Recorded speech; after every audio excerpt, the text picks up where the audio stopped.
বিসমিল্লাহির রহমানির রহিম। আজ ঐতিহাসিক 17ই মার্চ 1920 সালের এই দিনে বাঙালি জাতিকে মুক্ত করে স্বাধীন সার্বভৌম বাংলাদেশ প্রতিষ্ঠার লক্ষ্যে মহান আল্লাহ আমাদের কাছে এক কিংবদন্তিকে পাঠিয়েছিলেন। পৃথিবীর ইতিহাস পুঙ্খানুপুঙ্খানু বিশ্লেষণ করলেও এমন কালজয়ী মহামানব আমরা খুঁজে পাব না, যিনি শুধুমাত্র স্বদেশের মানুষকে মুক্ত করে স্বাধীন সার্বভৌম দেশ প্রতিষ্ঠার লক্ষ্যে জীবনের 13টি বছর কারা অন্তরীণ ছিলেন।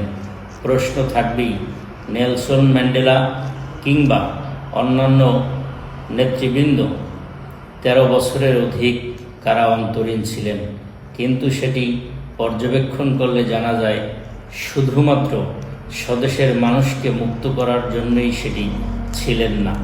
বিশ্বের অতীত বৃত্তান্ত যতবারই আমরা অতি সূক্ষ্মভাবে পর্যালোচনা করব, সূক্ষ্মভাবে বিশ্লেষণ করব, দ্বিতীয় কোনো ব্যক্তিকে খুঁজে পাওয়া দুষ্কর যার মৃত্যুতে পৃথিবী জুড়ে নেতিবাচক প্রভাব পড়েছিলেন। তাই তো ইন্দিরা গান্ধী, আনোয়ার সাদাত, ফিদেল কাস্ট্রো, সাদ্দাম হোসেনের মতো বিশ্ব নেতারা জাতির জনক বঙ্গবন্ধু মুজিবের মৃত্যুতে উদ্বেগ প্রকাশ করে বিশ্ব নেতৃত্বের অভাব অনুভব করেছিলেন এবং বাঙালি জাতিকে দুর্ভাগা বিশ্বাসঘাতক জাতি হিসেবে আখ্যায়িত করেছিলেন।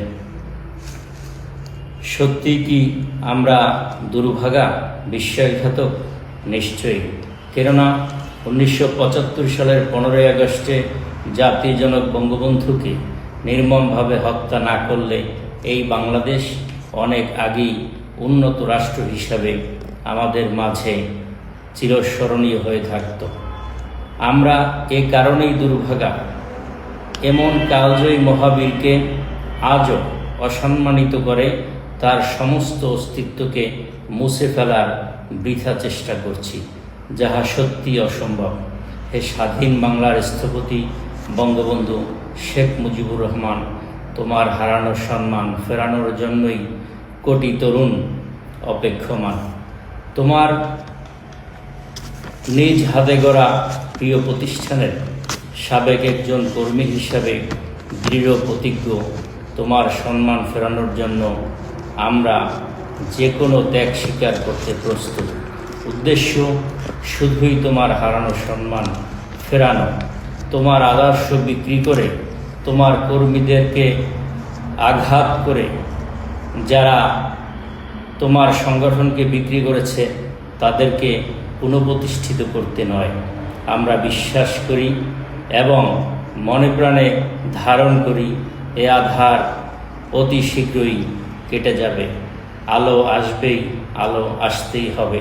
আজকের এই দিনে মহান আল্লাহ রাব্বুল আলামিনের কাছে প্রার্থনা করি তোমাকে যেন ওপারে ভালো রাখেন। জয় বাংলা, জয় বঙ্গবন্ধু, জয় হোক জননেত্রী দেশরত্ন শেখ হাসিনা।